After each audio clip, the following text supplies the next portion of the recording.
Hi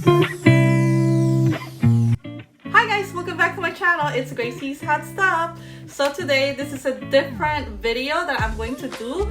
I'm going to color my hair into black. This color is from L'Oreal Dark Blonde Color, and I will be putting the video right here and this hair color before. Today I will be changing my hair color. I'm going to change my hair into black. As you can see, this is an unwashed hair. I'm going to see you guys in a bit, and I'm just going to apply this to my hair and I'll show you the finished product.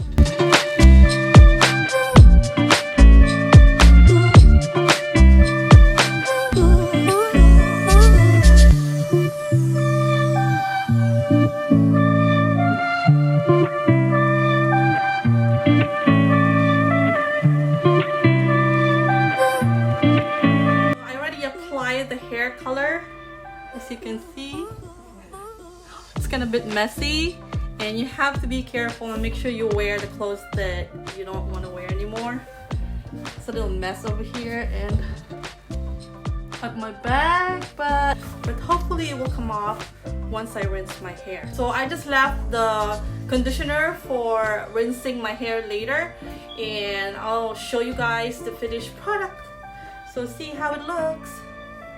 So this is the final result. I really love it, and my hair looks so healthy and shiny, and I really miss having my black hair. Well, thank you so much guys for watching my video. If you like my video, please consider subscribing, and don't forget to turn on your notification button so you will be updated on my upcoming video. You can also follow me on my Instagram, Twitter, and Facebook, and I'll see you guys in my next vlog. Bye for now.